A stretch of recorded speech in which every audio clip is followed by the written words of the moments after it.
नमस्कार। स्वास्थ्य के लिए आयुर्वेद की जानकारी भाग 3।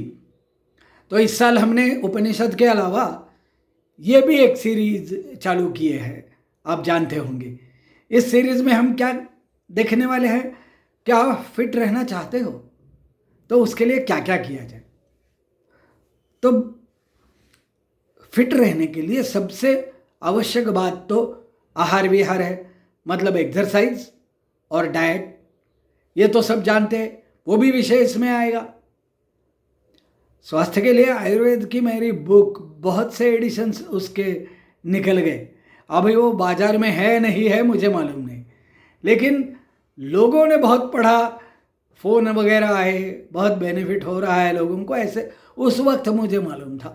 अभी यूट्यूब पे यह सीरीज चालू है और ये लोगों के उपयोग के लिए अच्छी होगी, ये मैं कामना करता हूँ। परमेश्वर से प्रार्थना है और आप सबसे भी प्रार्थना है कि इसको देखें और अपने स्वास्थ्य के लिए यूज़ करें और अपने दोस्तों को वगैरह बताते जाइए। तो इस सीरीज़ के पहले दूसरे भाग में हमने देखा कि हमें यदि स्वास्थ्य रखना है तो आहार और विहार, एक्सरसाइज के अलावा और भी कोई चीज़ें हैं जो करनी पड़ती है। क्या करना पड़ता है? पहली बात कि हम किसी भी मोशन को ना रोके। शरीर मोशन पैदा करता है, कोई चीज़ बाहर फेंकने के लिए, जैसे कि मलमूत्र स्वेद आदि है, और कोई चीज़ अंदर लेने के लिए भी है, जो पिछले बार बताया था। तो उन मोशंस कुछ उत्पन्न होती है अंदर से, शरीर करता है, ये फिजियोलॉजिकल है। और यदि हम उस मोशन को एक्टिव होने से रोक दे, जैसे कि अभी मेरे को बर्पिंग हो रहा है और मैं रोक रहा हूँ तो मुझे तकलीफ होगी। उसी तरह गैस का है, उसी तरह मल का है, मूत्र का है। तो हमने मल को रोकने से क्या क्या होता है वो देखा, और उसके कारण जो व्याधि बनते हैं उनको कैसे ठीक करें ये भी हमने देखा है। एक बात बता दूं, कॉन्स्टिपेशन ये स्वास्थ्य के लिए बहुत बड़ी चुनौती हो गई है, क्योंकि हमारा आहार विहार वैसा है। आहार विहार के अलावा कॉन्स्टिपेशन के 2 मुख्य कारण हैं कि पानी कम पीना, और दूसरा जब भी आपको मल का वेग आएगा, जब भी संडास जाने की इच्छा होगी, नहीं करते हैं, तो ये कॉन्स्टिपेशन का बहुत बड़ा कारण हो गया है। और जब कॉन्स्टिपेशन आपको होगा तो उससे और व्याधियां बनती है, मतलब ये साइकिल होता है। जैसे बिलियर्ड्स में एक बॉल आप मारते हो, दूसरा बॉल वो पॉकेट में जाता है, कैरम में भी होता है। लेकिन कभी कभी क्या होता है, एक सोंगटी हम हटाएंगे, मतलब मारेंगे, तो उससे दूसरी और दूसरी से तीसरी भी हिल जाती है। तो हमारे स्वास्थ्य में भी ऐसा होता है, कोई गलती है, कोई गलत बात हो गई, उससे पहली चीज़ होती है, फिर दूसरी होती है, ऐसे करते करते सब काम बिगड़ जाता है। और कोई चीज़ें जब लॉन्ग स्टैंडिंग रहती है उसे हम विप्रकृष्ट हेतु बोलते हैं, मतलब लॉन्ग स्टैंडिंग गलती होती रहती है तो उससे बाद में होता है तकलीफ। कभी कभी तुरंत नहीं होता है, बाद में होता है, लेकिन इतना हो जाता है कि आप सह नहीं पाते हो। व्याधि भी बड़े बड़े होते हैं। तो ये कॉन्स्टिपेशन से क्या होगा, बहुत ज़्यादा देखने में आता है, वो है पाइल्स, फिशर, फिस्टुला, और भी ज़्यादा बढ़ गया। तो पर उस दिन मैंने बताया है क्या क्या होता है, और जैसे जैसे विषय आएगा हम बोलेंगे। तृष्णा का वेग भी नहीं रोकना चाहिए, मतलब आपको प्यास लगती है तुरंत पानी पी लेना चाहिए, और पानी कम पीने से और तृष्णा को रोकने से भी व्याधि होते हैं, वो अलग है, वो बाद में देखेंगे। अभी देखते हैं, ये जो है मूत्र का वेग है, मतलब आपको यूरिन जाना है, अब जाते नहीं हो, और ये बहुत कॉमन है। जैसे मल का है उतना उससे ज़्यादा ये कॉमन है, और उससे होने वाले व्याधि भी बहुत ज़्यादा कॉमन है, मैंने उस दिन बताया था। तो इसमें यदि आप उसको रोकते हो तो अंग दुखना, और नाभि से नीचे वाले हिस्से में पेनिंग होना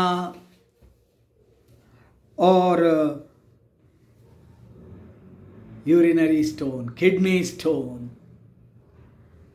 ब्लैडर में भी होते हैं, मतलब वो होते किडनी में है, ब्लैडर में भी अटक जाते हैं कभी कभी।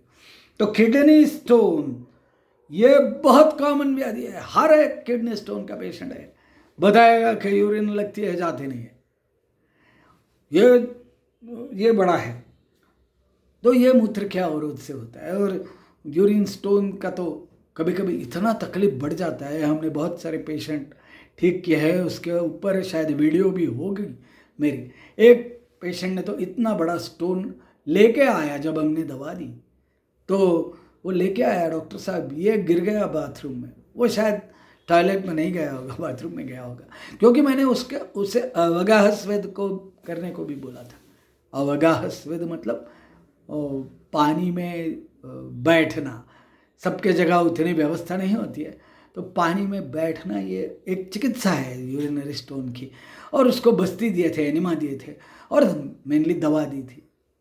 ये सब करते हुए इतना स्टोन निकल गया, ये आयुर्वेद से होता है। तो यूरिनरी स्टोन ये बहुत बड़ी बात है। इसके उपाय क्या है यदि ऐसे हो जाता है कि ये सब दुखने लगे, अस्वस्थ और ये सब मूत्र की गति रुक जाने से होता है, तो उसके लिए सीधी सादी उपाय है, बला तेल लगाना, सेंकना और पानी थोड़ा पी लेना।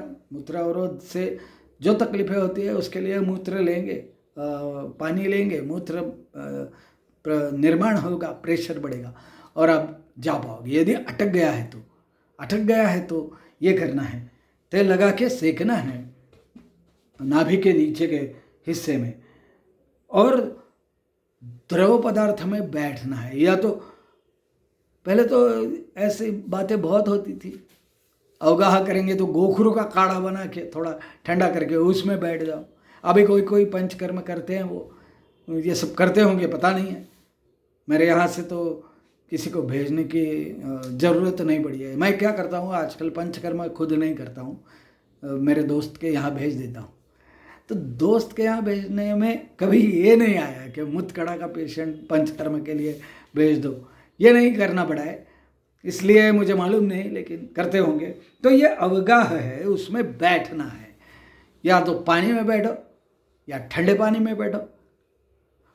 नहीं तो हमारे एक बहुत बड़े शास्त्री रहते थे, वो कहते थे आयुर्वेद को थोड़ा सिंपल करना चाहिए। तो मैं पहले पंचकर्म में बहुत ज़्यादा काम करता था, लेकिन फिर बाद में मैंने सोचा शेंडे सर का थोड़ा कुछ जो भी है शिक्षण लेना चाहिए। शेंडे सर क्या बोलते थे, आयुर्वेद को आसान करना चाहिए, ये आसान होना चाहिए, बहुत कॉम्प्लिकेटेड नहीं होना चाहिए। तो इसलिए मैंने क्या किया, अवगाह पानी में बैठने के बजाय लेटो और एकदम ठंडे पानी के कॉटन गॉज या कपड़ा या रुमाल वो भिगो के नाभि के नीचे और अपने शिश्न या योनि के ऊपर के हिस्से में लगाते जाओ, बार बार उसको ठंडे पानी से सेकना बोलते हैं ना आजकल, या बर्फ़ से भी, यदि गर्मी का सीज़न है बर्फ़ का भी यूज़ कर सकते हो। तो ये बर्फ़ से सेकना बोलते हैं, मैं इसको सेकना नहीं बोल सकता, क्योंकि सेकना मतलब फर्मेंटेशन है, हॉट है, लेकिन आजकल बोलते हैं। तो बर्फ़ लगा सकते हैं। और एनिमा की योजना है, वो तो आपने खुद नहीं करना है, करते हैं कोई, यदि कोई एनिमा खुद को लेते हैं अपने आप तो कृपया मुझे बता दीजिए। कोई लोग होते हैं वैसे खुद एनिमा ले सकते हैं, तो यहाँ आपको यदि पॉसिबल है तो वैद्य की सलाह से बला तेल का एनिमा अच्छा रहेगा। बला तेल एनिमा 50 ml लेना है बस। बड़ा एनिमा होता है ना, वो निरूह बोलते हैं उसको, निरोह बस्ती। तो निरोह बस्ती के बारे में हम अभी नहीं बात कर रहे हैं, वो अपने खुद नहीं लेना है, ले भी नहीं पाओगे, वो तो पंचकर्म में आता है। लेकिन ये इसको बोलते हैं तैल स्नेह बस्ती, अनुवासन बस्ती। तो अनुवासन बस्ती भी पंचकर्म का भाग है, लेकिन इतना आसान है, सिंपलेस्ट फॉर्म में है। तो वो जो 50 ml का या तो तिल तेल या तो बला तेल का एनिमा आप ले सकते हो। ये सब करने से यूरिन साफ हो जाएगी जो अटक गई होगी। बहुत समय तक रोके रहोगे तो अटक जाती है, तो वो साफ हो जाएगी, ये है। और मूत्रावरोध जन्य व्याधियों में जो चिकित्सा करते हैं, मतलब मूत्राघात, ये व्याधि बोला है आयुर्वेद ने, मूत्राश्मरी बोला है जो किडनी स्टोन है, फिर मूत्राघात बोला है। वो तो मूत्राघात होता है जब भी आप ज़्यादा रोके रहते हो तो उसके लिए जो चिकित्सा है वो भी करना है। और करना है खाने से पहले और खाने के तुरंत भोजन पद हजम होने के तुरंत बाद थोड़ा सा घी लेना है, घी पी लेना है, घी पीना है थोड़ा गर्म करके, 1 चम्मच खाने से पहले, खाने के बाद।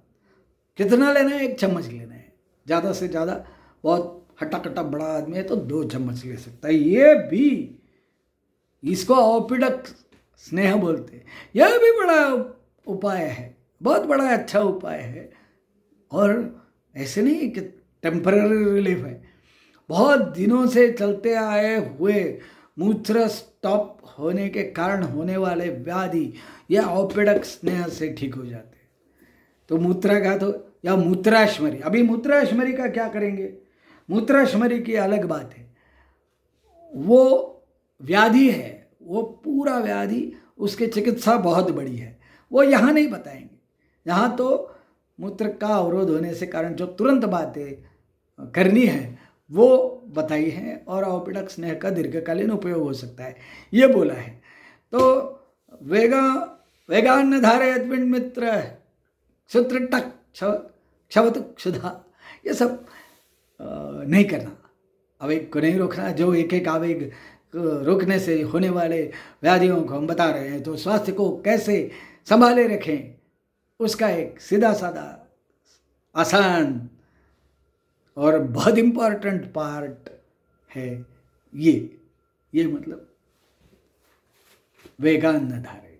और भी यहाँ बहुत है, और आपको जैसे नॉर्मल नॉन मेडिकल आदमी को बताने के लिए जो जो मेरे पास होगा यहाँ पर सब बताता जाऊँगा, जैसे भी भगवान की कृपा हो। आराम से देखते जाएंगे, 2 घंटे बात करके क्या करना है, सुनने के लिए टाइम भी नहीं है, जितना होता है उतना बताते जाएंगे। धन्यवाद।